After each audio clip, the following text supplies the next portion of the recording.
أعوذ بالله من الشيطان الرجيم بسم الله الرحمن الرحيم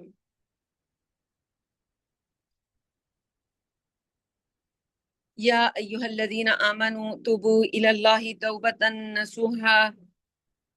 عسى ربكم أن يكفر عنكم سيئاتكم ويدخلكم جنات تجري من تحتها الأنهار يوم لا يخزي الله النبي والذين آمنوا معه نورهم يسعى بين أيديهم وبأيمانهم يقولون ربنا أتمم لنا نورنا واغفر لنا إنك على كل شيء إنك على كل شيء قدير رب اشرح لي صدري ويسر لي أمري واحلل عقدة من لساني يفقهوا قولي رب يسر ولا تعسر وتمم بالخير اللهم ربنا ألهمنا رشدنا وأعذنا من شرور أنفسنا اللهم أرنا الحق حقا وارزقنا اتباعه وَأَرِنَا الْبَاطِلَ بَاطِلًا وَارْزُقْنَا اجْتِنَابَهُ آمین یا رب العالمین۔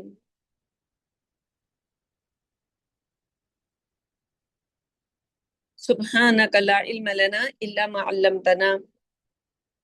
وعلی اللہ توکلنا۔ السلام علیکم ورحمۃ اللہ وبرکاتہ۔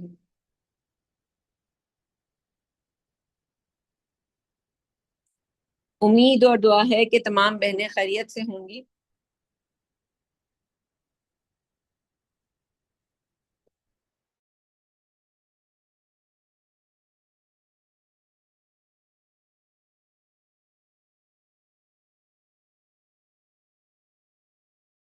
کہ وہ مقامات شامل کیے گئے ہیں خاص طور پر جسے کہتے ہیں لوازم نجات، یعنی نجات پانے کے لیے، اللہ تعالیٰ کے عذاب سے بچنے کے لیے آخرت میں کسی بھی انسان کو جو منیمم ریکوائرمنٹ ہے وہ کیا ہے۔ جن چیزوں پہ ہم دروس میں بات کر رہے ہیں وہ میکسیمم ریکوائرمنٹ نہیں ہے، وہ منیمم ریکوائرمنٹ ہے کہ منیمم ریکوائرمنٹ کیا ہے۔ اور ہم سب، یعنی ہم میں سے بڑے سے بڑا تو رمضان بھی اللہ کے یہاں منیمم بھی لے لے تو یہ بھی ہمارے لیے بہت بڑی خیر ہے، بہت بڑی خیر۔ وجہ یہ کہ ہم میں سے کوئی یہ دعویٰ کرے کہ میں 100% نمبر لوں گا تو یہ تو محال بات ہے، بالکل ایسی بات ہے کہ جو ناممکنات میں سے ہے۔ اللہ تعالیٰ ہمارے کسی بھی بیسٹ اعمال کو اگر اپنے معیار کے حساب سے پرکھنے پر آ جائے تو وہ زیرو ہو جائے گا۔ ہم کبھی بھی کسی چیز کا اپنی کسی بھی اچھے سے اچھے عمل کا حساب دے ہی نہیں سکتے اللہ تعالیٰ کو۔ تو اس سلیبس کے اندر، جسے ہم سلیبس کہہ رہے ہیں، نصاب اصل میں سلیبس کو ہی کہتے ہیں، منتخب کیا گیا ہے،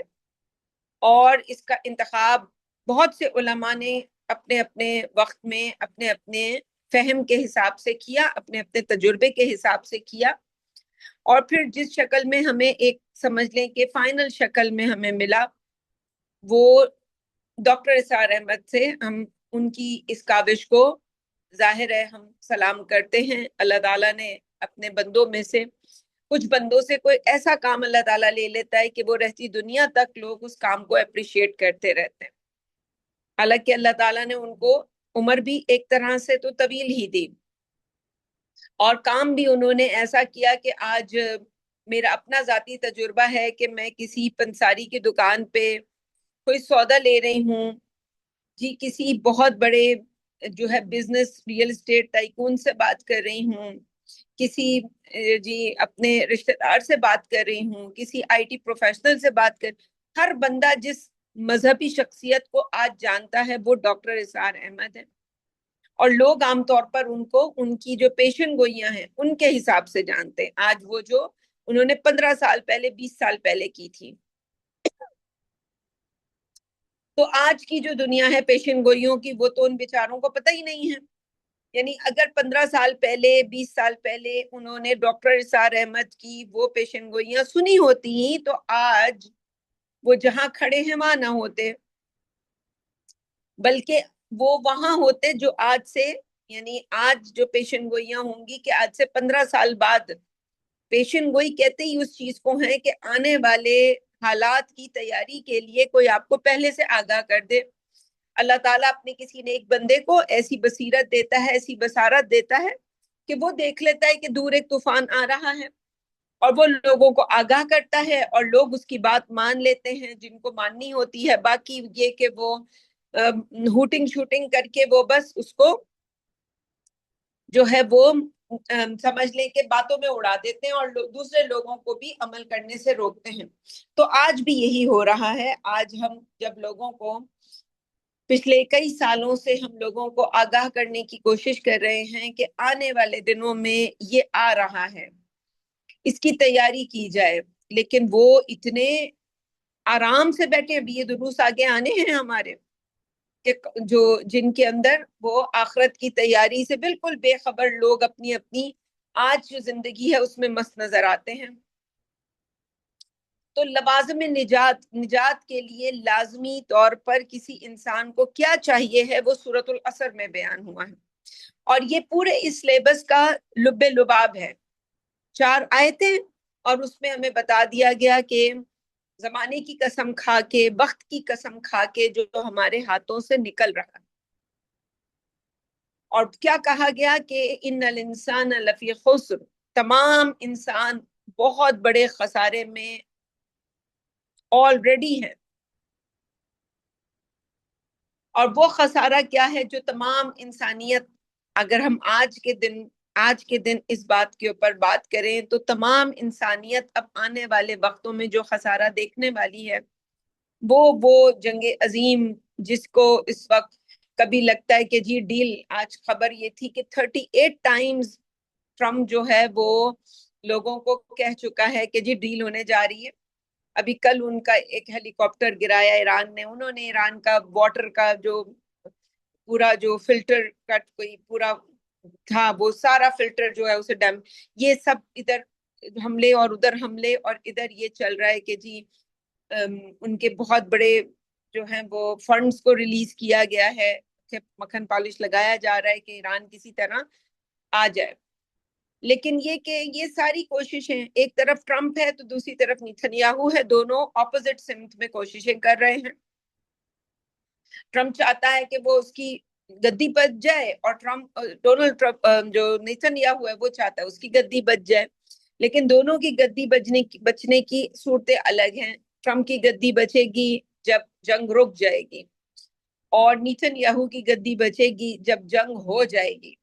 تو دونوں اپنی سمتوں سے کام کر رہے ہیں. ہم خاموش تماشائی دیکھ رہے ہیں کہ آنے والے دنوں میں ہوتا کیا ہے.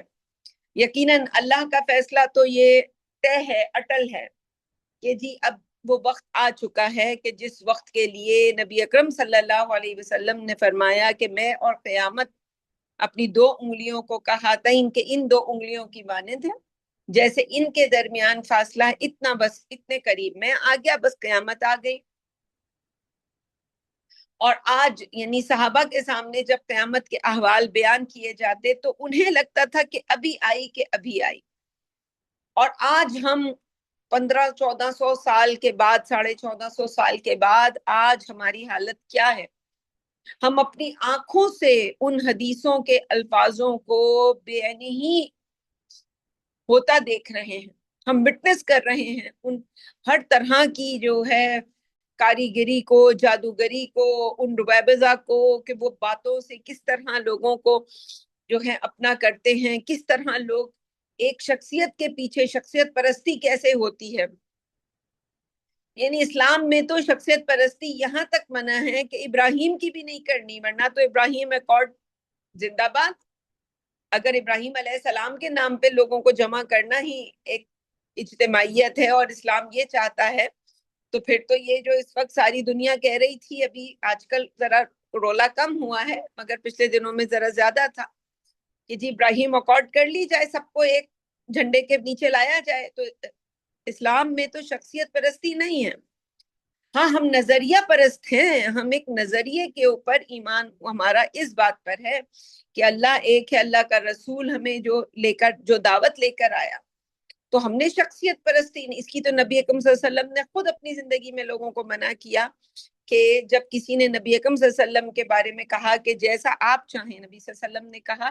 کیا تم مجھے اللہ کے مدد مقابل کر رہے ہو؟ کہ صرف اور صرف یہ اختیار اللہ تعالیٰ کا ہے کہ جب اللہ تعالیٰ کوئی چیز چاہتا ہے، ماشاء اللہ، جسے ہم کہتے ہیں کہ وہ اللہ جو چاہتا ہے وہی ہوتا ہے۔ تو انسان کی نجات کے لیے جو لازم چیزیں انسانوں کو چاہیے ہیں، ان میں وقت ہمارے ہاتھوں سے نکل رہا ہے۔ تمام انسان اس بڑے خسارے میں بس اب آئے کہ آئے۔ ایک خسارہ تو وہ ہے جس کو سورۃ العصر اگر میں کہوں آخرت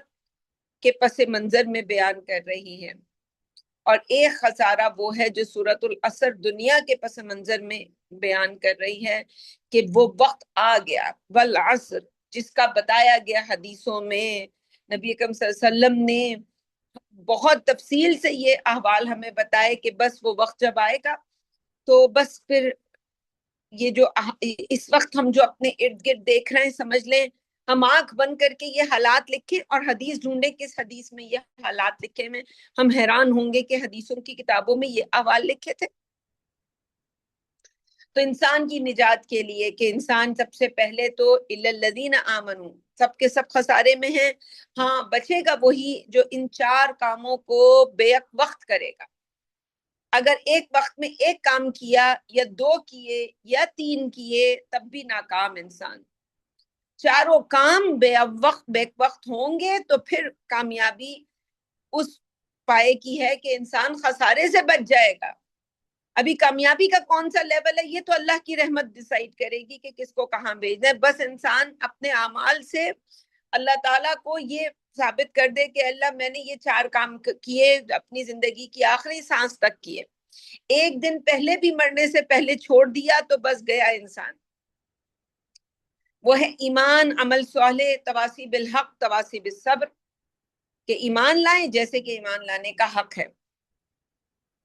پھر اس ایمان کے اوپر عمل بھی کریں، صرف زبانی کلامی باتیں باتیں باتیں باتیں باتیں باتیں نہ ہوں، بلکہ انسان اس کو کر کے دکھائے، پریکٹیکل کرے۔ پریکٹیکل کرنے کے نتیجے میں چمڑی بھی اترتی ہے اور دمڑی بھی اترتی ہے، سب اترتا ہے، کچھ نہیں بچتا۔ اور جسے اقبال نے کہا کہ تو آگ میں جل اور خاک میں مل، جب خشت بنے تب کام چلے۔ اللہ کو تو وہ چاہیے ہے کندن۔ تو اللہ تعالیٰ کو یہ دعوے دار، بڑی بڑے دعوے کرنے والے اور بڑی بڑی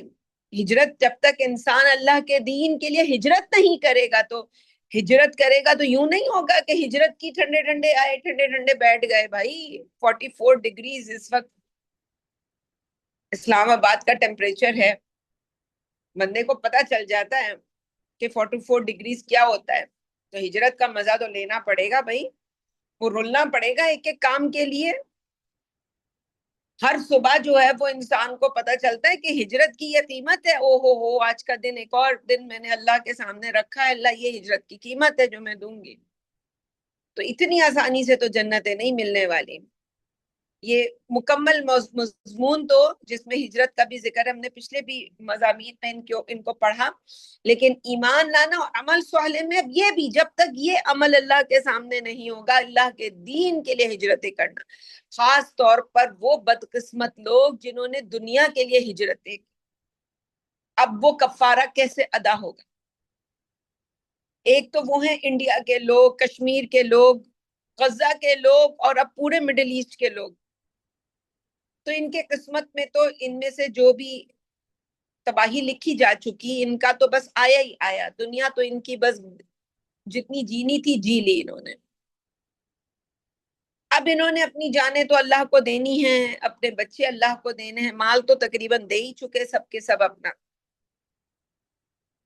تو ان کا تو اب کیا کہنے۔ لیکن یہ جو ہم سب آئے یہاں پہ جی، بڑے ہم نے انگریزوں کی یہ جھنڈے گاڑے، ہم لوگوں کے سامنے بڑے ڈٹ کے بولتے ہیں کہ بھئی یہ دیکھو ہمارے دیسی لوگ، دیسی لوگ، دیسی لوگ، دیسی لوگ، یہ ہیں ولایتی لوگ،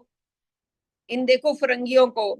ان کا نظام دیکھو، ان کا کیریکٹر دیکھو، ہاں دیکھو ذرا ایبسنٹ فائل کھولو اور اب دیکھو یہ آج کا ٹرمپ دیکھو، آج کا نیتن یاہو دیکھو، تو تمہیں سمجھ آئے گا کہ یہ کون لوگ ہیں۔ اور کیوں محمد الرسول اللہ کو وہ مائیکل ہارٹ نمبر 1 پہ لایا تھا، اس کی کیا مجبوری تھی؟ اب سمجھ آئے گی تمہیں مجبوری، کہ ان کا بڑے سے بڑا بھی اٹھاؤ گے تو وہ کسی گٹر میں جو ہے وہ اپنا منہ کالا کر کے آیا ہوا ہوگا۔ اور لاؤ محمد الرسول اللہ کی باتیں ان کی بیویوں سے پوچھو بھائی، بیوی سے زیادہ کوئی نہیں بتا سکتا۔ ہم سب نے شوہر بیویوں کو دیکھا ہے کہ جتنا بیوی کو اپنے شوہر کا پتا ہوتا ہے اور جتنا کرپٹ وہ اپنے شوہر کو سمجھتی ہوتی ہے، چاہے وہ بڑا سے بڑا مولوی ہو، عزت نہیں کرتی ہوتی۔ کیوں؟ کیونکہ اس کو پتا ہوتا ہے کتنے پانی میں ہیں۔ ہمارے جو ماتحت ہیں، غلام، جو ہمارے چھوٹے لوگ جو ہمارے کاموں کو کرتے ہیں، ان سے پوچھو کبھی ہمارا حال، کہ ہم کیا کیا کچھ اکیلے میں اور تنہائی میں، اور ان سے ہم کیا کیا ڈیمانڈ کرتے ہیں۔ تو کیوں اس کی یہ مجبوری تھی محمد الرسول اللہ کو نمبر 1 پر لانے کی، کہ ان کے پاس جو ہدایت ہے، بندہ آنکھ بند کر کے اس پہ عمل کرے، آخرت کی کامیابی پکی ہے۔ ہم نے تو دنیا میں بھی کامیابی دیکھی، کیا محمد الرسول اللہ دنیا میں ناکام ہوئے؟ نہیں، بالکل نہیں۔ کامیابی کی شرائط ہر انسان کی الگ ہوتی، میں اور آپ طے کرتے ہیں کہ کامیابی میری نظر میں یہ ہے۔ ہم جانتے ہیں، جب میری ایک زمانے میں جب شادی شدہ زندگی بڑی پیک پہ کہنا چاہیے تھی، تو بڑی خاندان کے کچھ چھوٹی بچیاں شادی ہو کے آئیں، میرے گھر پہ آ کے رہیں کئی کئی سال۔ انہوں نے دیکھا تو ان کو لگا یہی کامیابی ہے بھائی، یہ بس یہ مل جائے، یہ ان کا کامیابی کا ایک سٹینڈرڈ تھا۔ مجھے لگا آج بھی وہ بچیاں اسی کامیابی کو اچیو کر کے اپنے آپ کو اچیور سمجھتی ہیں کہ میں نے اچیو کر لیا، میں کامیاب انسان ہوں۔ یہ ان کا کامیابی کا تصور ہے۔ وہ اگر کبھی مجھ سے اس وقت پوچھتی تو میں بتاتی کہ کامیابی کس چیز کو، وہ تو میں نے آج تک اچیو نہیں کی۔ اس کامیابی کے لیے میں ہر روز ایک قدم آگے بڑھ رہی ہوں، اور اللہ کا شکر ہے، اللہ نے یہ توفیق بھی تھی کہ اللہ کے دین کے لیے پھر ہجرت بھی کرو، ہجرت کی قیمت بھی عطا کرو۔ تو عمل صالح ہم یوں کہہ کے تو پڑھ کے نکل جاتے ہیں، وہ عامل الصالحات، اس میں تو پوری زندگانی کا جو سمجھ لیں چمڑی دمڑی مال عزت آبرو بچے سب آتا ہے اس کے اندر، سب دینا ہوگا عمل صالح، تب اللہ اس کو عمل صالح کا سرٹیفکیٹ دے گا۔ پھر اسی کی وصیت کرنی ہوگی دوسروں کو، وتواصوا بالحق، اور پھر تواصی بالصبر۔ تو ان تینوں کاموں میں اس کی ضرورت، ایمان لانے میں صبر کی ضرورت ہے۔ آپ ایمان لے آئیں گے، آپ کے گھر والے ایمان لائیں گے، بچے ایمان نہیں لائیں گے، رشتہ دار نہیں لائیں گے۔ ہم تو اتنی چھوٹی سی بات بتاتے ہیں، آپ کھیلنا چھوڑ دیں گے، جو ہمارے گھروں میں پاور پلے چل رہا ہے، سب کو پاور چاہیے ہے، تو دوسرا نہیں کھیلنا چھوڑے گا، لیکن آپ کو پھر بھی جس بات کو آپ نے طے کیا ہے اسی پر آپ نے زندگی گزارنی ہے۔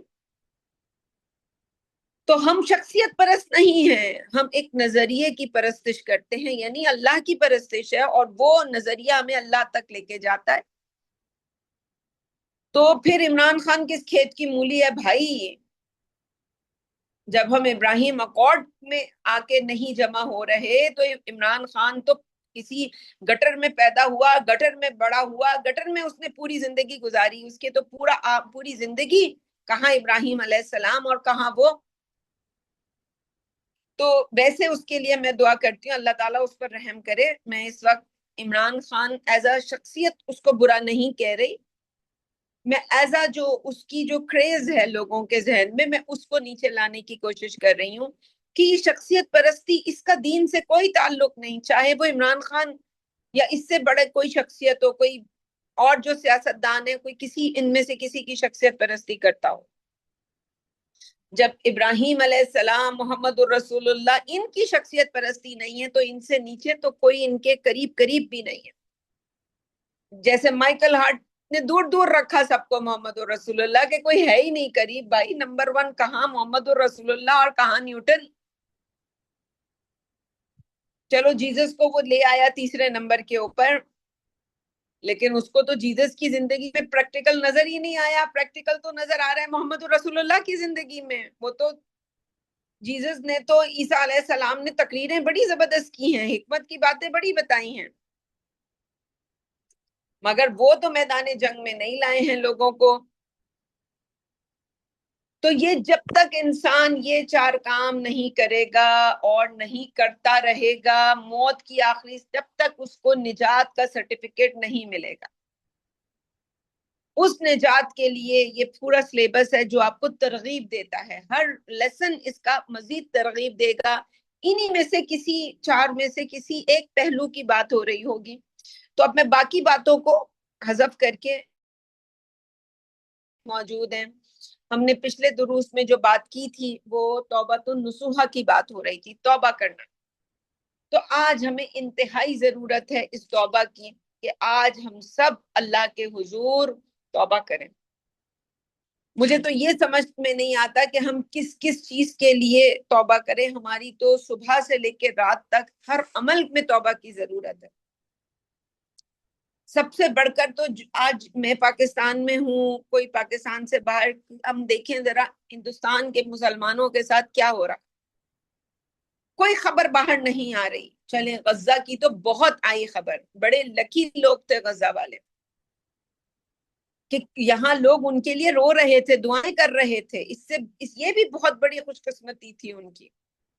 یہ اس زمین کی بیت المقدس جو ہے اس زمین کی برکت تھی کہ وہ جو برکت والی زمین تھی کہ وہ ایلان مسک کو اللہ تعالیٰ نے یہ توفیق دے دی کہ اس نے ساری خبریں غزہ کی ہمیں دی۔ کشمیر اس کی کوئی خبر آ رہی ہے؟ بھارت وہاں لوگ گائے کا گوشت تو بہت دور کی بات، بکرے کا گوشت نہیں کھا رہے ہیں۔ وہ کوئی اگر بکرے کا گوشت تھیلی میں لے کے جا رہا ہو تو پروف کر دیتے ہیں کہ یہ گائے کا گوشت ہے اور پھر اس کو سزا دی جاتی ہے۔ گھر لوگوں کے سر عام جو ہیں وہ بس ایک تقریر کی ہے آپ نے کسی کے خلاف، بس آئے گا بندہ وہ ڈیمالش۔ عورتوں کی عزت، یہ تو ہم سالوں سے 1.5-2 سال سے تو ہم بتا رہے ہیں کہ وہاں پہ پوری دنیا چیخ چیخ کے کہہ رہی ہے کہ وہاں ہندوستان میں اس وقت مسلمانوں کا جو لیکن سارے میڈیا اس پہ خاموش۔ تو اس پر ہم دیکھیں کہ ہمیں اللہ نے کتنی، پاکستان جیسا ملک ہمیں دیا، آزادی ہمیں دی،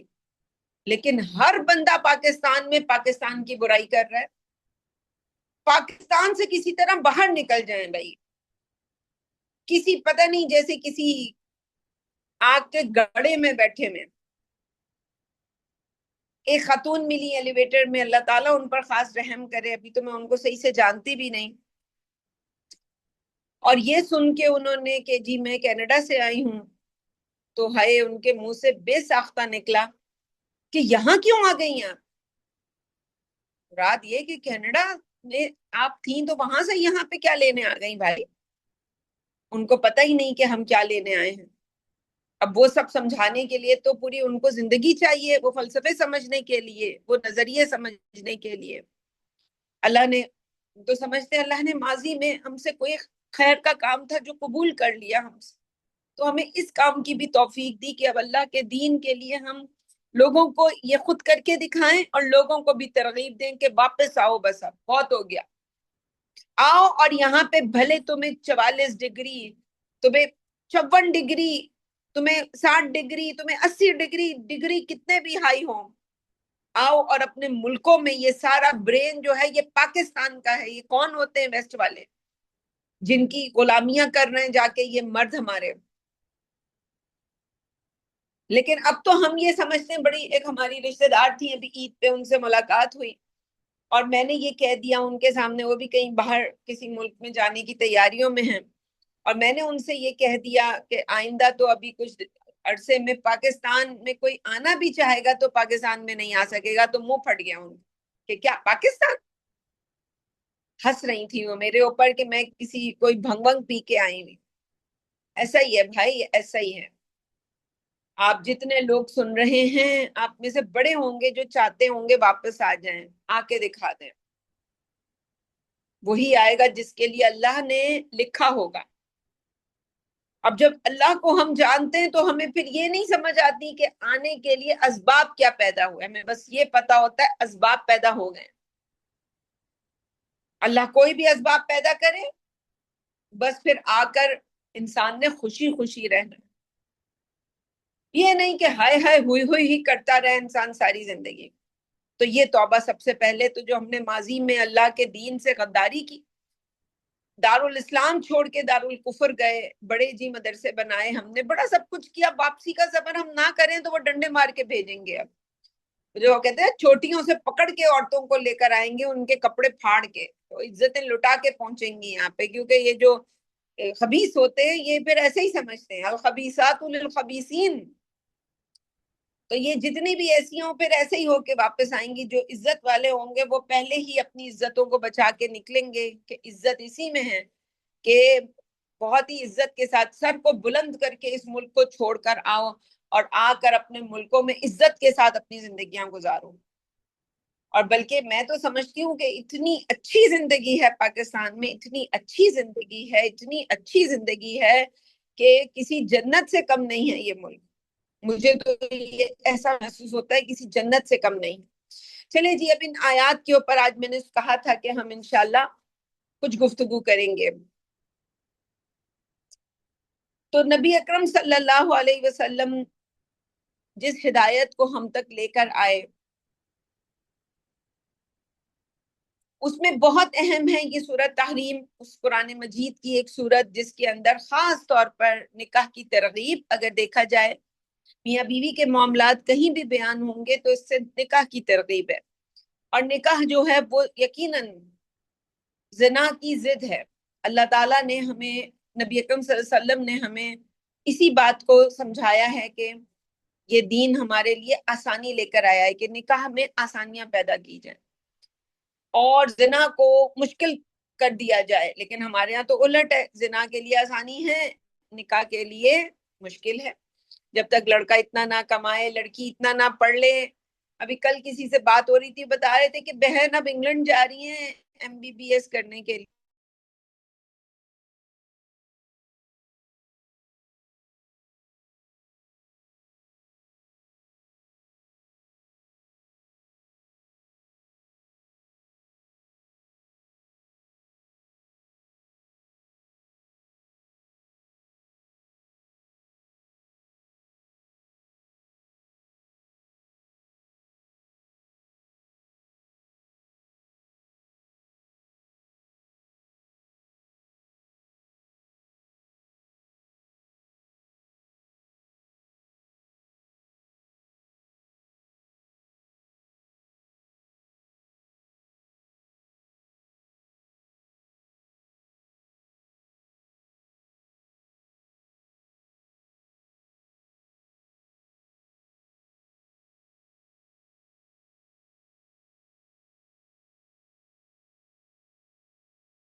بسم اللہ اولا ہوا آخرا۔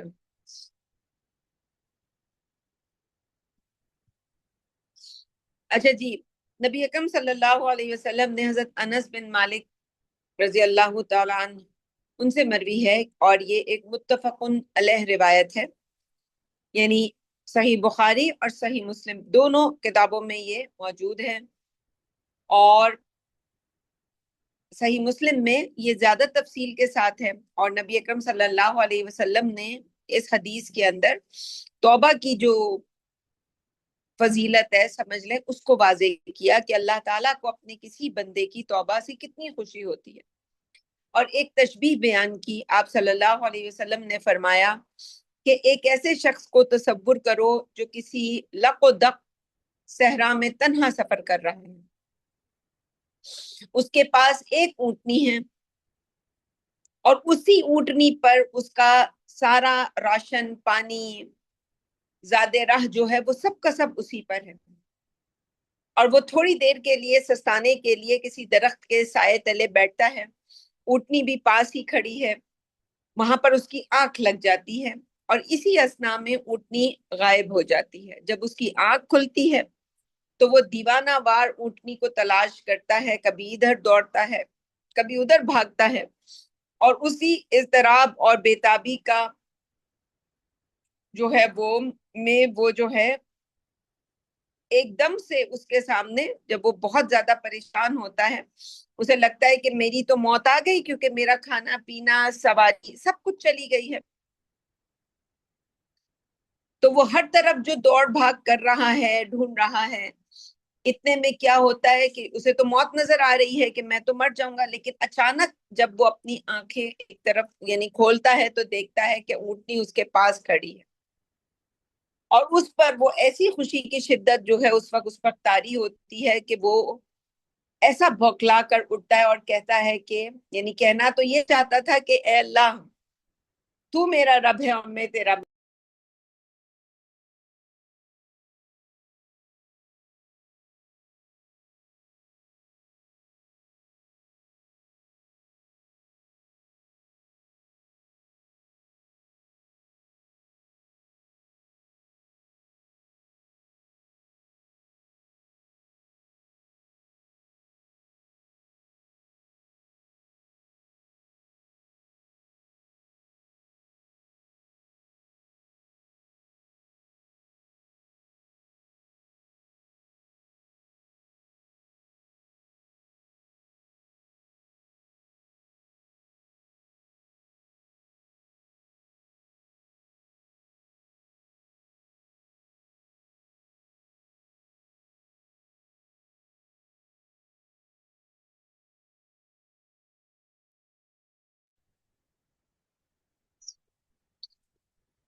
انشاءاللہ میں امید کرتی یہی ہوں کہ اگلے ہفتے انشاءاللہ یہ مسائل ہمارے ساتھ نہیں ہوں گے،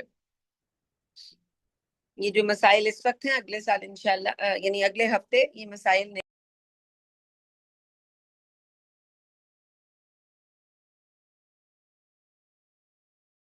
اور میں تیرا بندہ ہوں۔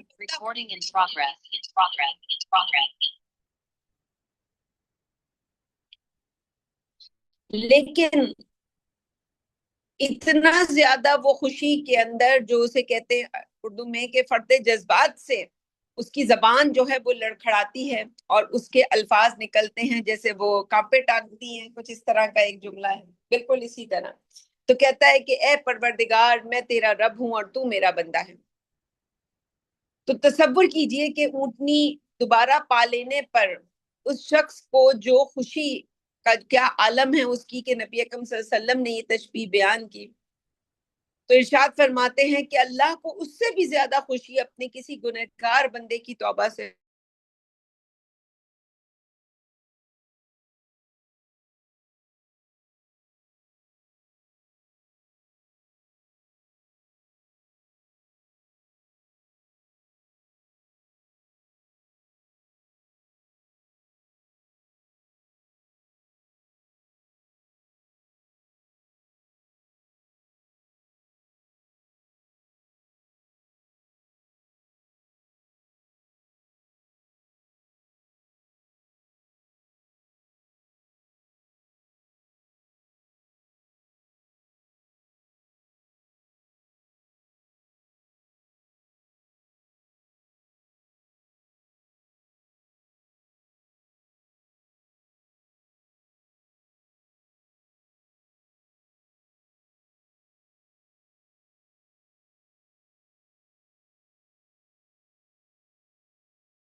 بسم اللہ بلہ آخران. آج میرا خیال سے میرا جو انٹرنیٹ ہے وہ ہمیشہ سے بہت زیادہ ویک ہے. میں کوئکلی ایک دو حدیثیں انہیں بیان کر کے آج کے درس کو ہم یہیں پہ وائنڈ اپ کرتے ہیں. اسی طرح نبی اکرم صلی اللہ علیہ وسلم نے توبہ کی ترغیب دینے کے لیے بہت مشہور حدیث ہے کہ نبی اکرم صلی اللہ علیہ وسلم نے فرمایا کہ میں خود روزانہ دن میں 70 بار، اور ایک جگہ الفاظ ہیں کہ 100 بار اللہ کی جناب میں توبہ استغفار کرتا ہوں. اور جو ایک روایت ہے صحیح بخاری میں حضرت ابو ہریرہ سے کہ نبی اکرم صلی اللہ علیہ وسلم نے فرمایا کہ واللہ انی لاستغفر اللہ واتوب الیہ فی الیوم اکثر من 70 مرہ. اللہ کی قسم میں روزانہ 70 مرتبہ سے زیادہ اللہ کی جناب میں استغفار بھی کرتا ہوں اور توبہ بھی کرتا ہوں. اور دوسری روایت جو صحیح مسلم میں ہے اس کی روح سے نبی اکرم صلی اللہ علیہ وسلم نے فرمایا یا ایھا الناس توبوا الی اللہ فإنی اتوب فی الیوم الیہ مئہ کہ اے لوگوں، نبی اکرم صلی اللہ علیہ وسلم نے فرمایا کہ اے لوگوں، مئۃ مرہ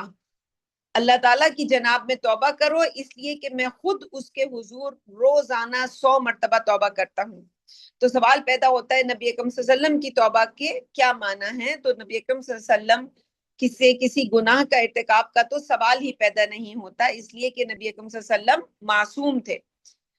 تو یہ بات اچھی طرح جان لینی چاہیے کہ نبی اکرم صلی اللہ علیہ وسلم کی توبہ اور آپ صلی اللہ علیہ وسلم کے استغفار کے معنی اور مفہوم جو ہیں وہ دراصل توبہ کے معنی میں رجوع کرنا، پلٹنا، لوٹنا، یعنی تابہ یتوبو پلٹنے لوٹنے کے لیے آتا ہے. تو اس کے کم از کم 4 درجے اگر ذہن میں رکھے جائیں تو بات واضح ہو جائے گی کہ ایک شخص وہ ہے جو کفر سے توبہ کرتا ہے اور اسلام میں آتا ہے. تو ایمان لانا بھی ایک نوع کی توبہ ہی ہے. جیسے سورہ فرقان کے آخری رکوع میں ہم نے پڑھا کہ الا من تاب و آمن و عمل عملا صالحا. اور دوسری توبہ کسی مسلمان شخص کی ہے جو معصیت سے توبہ کرتا ہے، گناہ چھوڑ کر، یعنی گناہ چھوڑتا ہے اور وہ گناہ سے رجوع کر رہا ہے اللہ کی فرمانبرداری اور اطاعت کی طرف.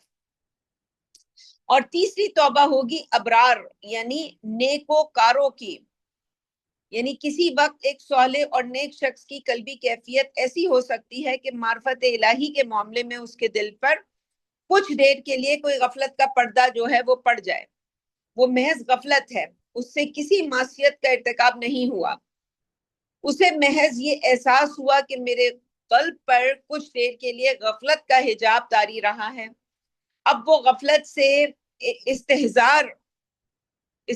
اللہ فی القلب کی جانب رجوع کر رہا ہے، یعنی اللہ کی طرف اب وہ رجوع کر رہا ہے، دل میں اللہ کی یاد کو مستحضر کرنے کے لیے اللہ کے ذکر کی طرف متوجہ ہو رہا ہے. تو یہ بھی توبہ ہے. پھر سب سے بڑی توبہ وہ ہے توبہ مقربین بارگاہ الہی کی توبہ، یعنی ان کے قلب کا جو مضبوط تعلق اور رابطہ اللہ کے ساتھ استوار رہتا ہے، اس کی شدت میں اگر کوئی کبھی محسوس ہو تو اس حساسیت کے باعث وہ اس سے بھی توبہ کرتے ہیں اور اپنے تعلق مع اللہ کی اسی سابقہ جو شدت ہے اس کی طرف رجوع کرتے ہیں. یہ ہے وہ کیفیت جس کی مقربین یعنی انبیاء علیہ السلام جب ان کی طرف یہ نسبت ہوگی توبہ کی تو اس سے مراد یہی ہوگی کہ جب ان کے نفوس قدسیہ کو یہ محسوس ہو کہ کسی مصروفیت کے باعث ان کے تعلق مع اللہ کی شدت میں ذرا سی بھی کمی ہوئی ہے تو اس سے بھی وہ توبہ کرتے ہیں اور رجوع کرتے ہیں. اس تناظر میں اگر ہم سمجھیں تو کوئی صاحب ایمان ایسا نہیں جو اس حکم سے، اس ترغیب کا مخاطب نہ ہو. ہم میں سے جتنے بھی لوگ ان آیات کو پڑھ رہے ہیں ان 4 میں سے کسی نہ کسی درجے میں ہی ہوں گے. ہم تو وہ پہلے ہی سے دوسرے ہی درجے میں ہوں گے. تو یا ایھا الذین آمنوا توبوا الی اللہ توبۃ نصوحا، اے ایمان والو اللہ کی جناب میں توبہ کرو، خالص توبہ. خالص توبہ کون سی ہے؟ اس کے متعلق عرض کیا جا چکا کہ کم از کم 3 شرطیں پوری ہوں تو یہ خالص توبہ ہوگی. نمبر 1 شدید پشیمانی ہو، یعنی پہلے بھی کئی موقعوں پر توبہ کے بارے میں کہ انسان بہت زیادہ خود سے اس کو گلٹی فیل ہو، پشیمان ہو کہ یہ کیا ہو گیا مجھ سے۔ نمبر 2، یہ انسان کا پکا ارادہ ہو کہ آئندہ اس گناہ کا ارتکاب میں دوبارہ نہیں کروں گا۔ اور نمبر 3، انسان اس گناہ کا کام کو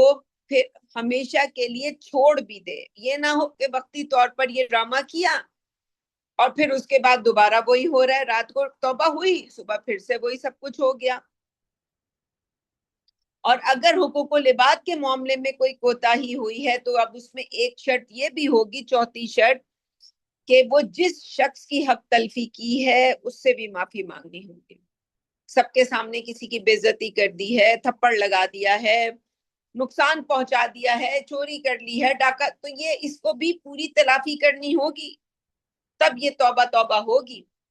تو اس خالص توبہ کا مقام اور مرتبہ کیا ہے؟ اسے اسی آیت کے آگے فرمایا کہ عسیٰ ربکم ان یکفر عنکم سیئاتکم، جب انسان اتنی پینلٹی دینا، یعنی ہم نے پچھلی دفعہ جو بیان کیا تھا وہ میں پچھلی دفعہ کر چکی ہوں، آج ہم ان کی بس لفظی تشریح کر رہے ہیں، انٹرنیٹ کے بھی مسائل ہیں، کہ عسیٰ عربی زبان میں یعنی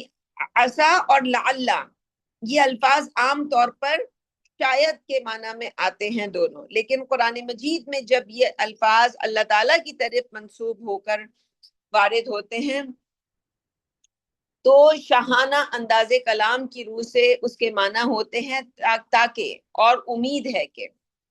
یعنی اس میں بشارت کا پہلو ہوتا ہے، لہذا ترجمہ یہ ہوگا کہ امید ہے کہ اللہ تعالیٰ تم سے تمہاری برائیوں کو دور فرما دے گا۔ اور پھر کیا ہوگا؟ جب تم کفارہ پیش کر دو گے، توبہ کر لو گے، ان شرائط کو پورا کرو گے، وَيُدْخِلَكُمْ جَنَّاتٍ تَجْرِي مِن تَحْتِهَا الْأَنْهَارُ، اور تمہیں ان باغات میں داخل فرمائے گا جن کے دامن میں ندیاں بہتی ہوں گی۔ آگے فرمایا کہ اس دن یعنی قیامت کے روز سب کے لیے رسوائی ہوگی، صرف انبیاء علیہ السلام جو ہیں ان کے پیروکار اور سب سے بڑھ کر خاتم النبیین نبی اکرم صلی اللہ علیہ وسلم اور ان کے ساتھی اہل ایمان اس رسوائی سے بچے ہوئے ہوں گے، صحیح ایمان والے۔ یوم لا یخزی اللہ النبی والذین آمنوا معہ، تو یہاں جو فرمایا کہ اس دن نبی صلی اللہ علیہ وسلم اور وہ لوگ جو ایمان والے ہوں گے، جو نبی اکرم صلی اللہ علیہ وسلم کے ساتھی ہوں گے، انہیں بچا لیا جائے گا۔ اور آگے فرمایا نورہم یسعی بین ایدیہم و بایمانہم، ان کا نور ان کے سامنے اور ان کی داہنی طرف دوڑتا ہوگا۔ تو یہ بات جان لینی چاہیے کہ انسان کے ایمان کا محل و مقام اس کا قلب ہے، یعنی ایمان جو ہے وہ حقیقت میں ایک روشنی ہے، ایک نور ہے، اور یہ بات ہم نے سورہ نور کی آیت نور کے حوالے سے پہلے پڑھ لی ہے کہ قلب جو ہے اس میں نور ایمان ہے، اور میدان حشر میں بھی ظاہر ہوگا، اور اس کی روشنی انسان کے سامنے جو ہے وہ پڑے گی، یعنی آگے کی طرف ہوگی۔ اسی طرح انسان کے نیک اعمال بھی ایک نور جو ہے ان کے اندر بھی ایک نورانیت ہوتی ہے، البتہ اس دنیا میں اس کا ظہور نہیں ہوتا۔ اور ایک رائے میں نے اپنی پچھلی دفعہ پیش کی تھی، جو بات اگر کسی کو سمجھ آئے تو ویل اینڈ گڈ، باقی جو ہے ضروری نہیں کہ وہ بات ایسے ہو۔ تو نیک کاموں کے جو سمجھ لیں انسان جو نیک کام کرتا رہتا ہے، ہم نے تو یہاں تک دیکھا، کل میری کسی صاحب سے کسی کام کے لیے ملاقات ہوئی اور وہ اپنی زندگی کا کچھ ماضی کی کچھ بات بتا رہے تھے، اور انہوں نے مجھے بتایا کہ کافی جو ہے وہ دیکھنے میں کافی کہنا چاہیے جسے ہمارے ہینڈسم کہا جاتا ہے، تو اس طرح کے وہ شخص ہیں، لیکن جب انہوں نے یہ بتایا کہ ان کی جو بیگم ہیں وہ ان کی آنکھوں کے بھی کچھ مسائل ہیں، کہ وہ آنکھیں جو ہیں جسے ہم بھینگا کہتے ہیں، اور ساتھ میں ان کی ہیئرنگ کا بھی مسئلہ ہے، وہ صرف 20% ہیئرنگ ہے ان کی۔ تو میں سوچ میں پڑ گئی ان کی یہ بات سن کے، اور ماشاءاللہ ویل سیٹلڈ، بتایا انہوں نے کہ میں نے اپنی وائف جو ہیں وہ ان کے نام کئی پراپرٹیز اپنی کی ہوئی ہیں، بڑی جو ہے ان کو عزت کے ساتھ رکھا ہوا ہے۔ تو مجھے یہ احساس ہوا کہ یقیناً ان کے بڑوں نے کوئی نیکیاں کی ہوں، جن نیکیوں کا جو اللہ تعالیٰ نے، جس کی پرچھائی کہتے ہیں ہم، کہ وہ اپنے، جیسے سورہ کہف میں اس چیز کا ذکر ہے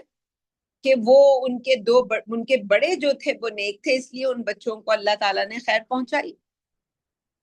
تو بعض اوقات ہم پریکٹیکلی اپنے ارد گرد دیکھتے ہیں کہ انسان جو ہے وہ تو ڈیزرونگ نہیں ہوتا، لیکن اللہ پھر بھی اس کو دے رہا ہوتا ہے۔ تو جیسے ہم نے پچھلے درس میں بات کی تھی کہ بعض اوقات تو انسان کے اپنے ہاتھوں کی کمائی ہوتی ہے، اس کا سایہ، اس کی پرچھائی اس کی زندگی پر ہوتی ہے، اور بعض اوقات ہمارے بڑوں کی نیکی، اور اسی طرح ظاہر ہے جن بڑوں کے اندر عیب ہوتے ہیں، انسان کا قصور کوئی نہیں ہوتا اس میں، لیکن پھر اللہ تعالیٰ کیونکہ کمپنسیٹ کرتا ہے اور اس کا عدل بہت ایکیوریٹ ہے، اس لیے ہمیں کبھی اللہ کے بارے میں دل میں یہ نہیں آتا کہ یہ کیا ہو جائے گا۔ جیسے لوگوں کو بڑی آگ لگتی ہے جب یہ فلسفہ بتایا جائے کہ جی اللہ تعالیٰ جو ہیں وہ کسی کے ماں باپ، کسی کا باپ زانی تھا تو ظاہر ہے کچھ نہ کچھ تو اولاد تک اس کی جو ہے وہ پرچھائی برے اعمال کی بھی پہنچی ہوگی، لیکن اللہ کا عدل اتنا ایکیوریٹ ہے تو ہم تصور نہیں کر سکتے کہ اللہ تعالیٰ اس بندے کے ساتھ کوئی ایسا معاملہ ہوا ہو، کوئی نہ کوئی چیز اس بندے کو، اگر اس کو اپنے کسی بڑے کی وجہ سے کوئی برائی دیکھنی پڑی تو کوئی خیر بھی اس کو اللہ نے کمپنسیشنلی دی ہوئی ہوگی۔ یہ تو دیکھنے والی آنکھ ہونی چاہیے انسان کے پاس۔ تو یہ فرمایا کہ نورہم یسعی بین ایدیہم و بایمانہم یقولون ربنا اتمم لنا نورنا واغفر لنا، اور وہ یہ کہہ رہے ہوں گے کہ اے ہمارے رب، اگر ہمارے نور میں کچھ کمی رہ گئی ہے تو ہمارے لیے ہمارے نور کو پورا کر دے۔ یعنی قیامت والے دن اب ظاہر ہے وہ نور ایک لائٹ ہے، ہم دنیا میں ٹارچ لیتے ہیں، اس میں بیٹری ہوتی ہے، جتنا ہم اسے استعمال کرتے رہتے ہیں اس کی بیٹری ویک ہوتی رہتی ہے۔ تو وہاں بھی ایسے ہی ہوگا کہ اعمال اگر بہت کم ہے تو وہ کہیں نہ کہیں تو کم ہونے لگے گی وہ بیٹری، تو اس کے لیے کہا جا رہا ہے کہ اب اس میں جو بھی کمی کوتاہی ہے اے اللہ اتمم لنا نورنا، اب اس کو تو پورا کر دے۔ یعنی اب اس میں یہ نہ ہو کہ ہمیں کسی موقع پہ بھی روشنی کی ضرورت ہو، نور کی ضرورت ہو، اور پتہ چلے کہ ختم ہو گئے اعمال کی روشنی۔ تو نبی اکرم صلی اللہ علیہ وسلم نے ارشاد فرمایا کہ میدان حشر میں یہ نور ہر شخص کو اس کے مقام و مرتبہ کے اعتبار سے ملے گا۔ ایمان کے بھی مرتبے ہوتے ہیں، مدارج ہوتے ہیں، اور ایک ایمان حضرت ابو بکر کا ایمان ہے اور ایک ہم آپ جیسے لوگوں کا ایمان ہے، تو زمین و آسمان کا فرق۔ تو کسی کا ایمان تو ایسا ہوگا کہ ثنا تک اس کی روشنی جا رہی ہوگی، اور کسی کا جو ہے بس اپنے قدموں میں ہی نظر آ رہی ہوگی، اور پھر جیسے ہم نے کہا کہ بائی دا ٹائم اس کے نور میں کمی بھی آ رہی ہوگی، اور کسی کا ہوگا کہ وہ جنت تک بھی پہنچ جائیں گے تو پھر بھی وہ مینارے نور کے وہ ان کے چمک رہے ہوں گے، دمک رہے ہوں گے۔ اللہ تعالیٰ ہمیں ان لوگوں میں شامل کرے۔ آج کے درس کو اتنا ہی رکھتے ہیں۔ اللہ تعالیٰ ہمیں توبہ کی توفیق دے پروردگار، ایسی توبہ کی کہ جس کو کرنے کے بعد ہم نے اپنی زندگی میں ایسے ایسے لوگوں کی توبہ دیکھی۔ ایک میں نے نوجوان لڑکے کی توبہ دیکھی، ایسی توبہ میں نے آج تک کسی کی نہیں دیکھی کہ اس کی توبہ جو تھی وہ ایسی توبہ تھی کہ ہر آنکھوں سے دیکھنے والا، اس کے بارے میں سننے والا، دیکھ کر سن کر فوراً، جسے ہم کہتے ہیں نا لبیک کا یا رب، جیسے لبیک لپک کے انسان کہتا ہے کہ ایسا ہی ہے میرے رب، تو ہر خاص و عام اس بچے کے بارے میں یہ کہتا تھا کہ اس نے بہت بڑی توبہ کی۔ تو اللہ جس کو توبہ کی توفیق دیتا ہے، بندہ بعض اوقات جوانی میں اللہ کو اپنی زندگی دے دیتا ہے، توبہ کرتا ہے تو اسے یہ نہیں ہوتا کہ میں بوڑھا ہو کے مروں، چاہتا تو ہر انسان ہے بوڑھا ہو کے مرنا، لیکن توبہ جب اللہ تعالیٰ کسی کو توفیق دے دے توبہ کی، تو اللہ تعالیٰ ہم سب کو بھی، اگر ہمیں زندگی میں مہلت دے اللہ، تو اس میں اتنا نور جمع کر کے ہم آخرت میں پہنچیں کہ ہمارے ہر مرحلے میں وہ نور کافی ہو جائے۔ جو ہم نہ کر سکیں اے اللہ، تو ہماری یہ دعا ہے کہ اللہ جو یہاں پہ جن لوگوں کا ذکر ہے ہمیں ان میں شامل کرنا کہ یقولون ربنا اتمم لنا نورنا واغفر لنا، تو ہمارے اس نور کو مکمل کر دینا بس۔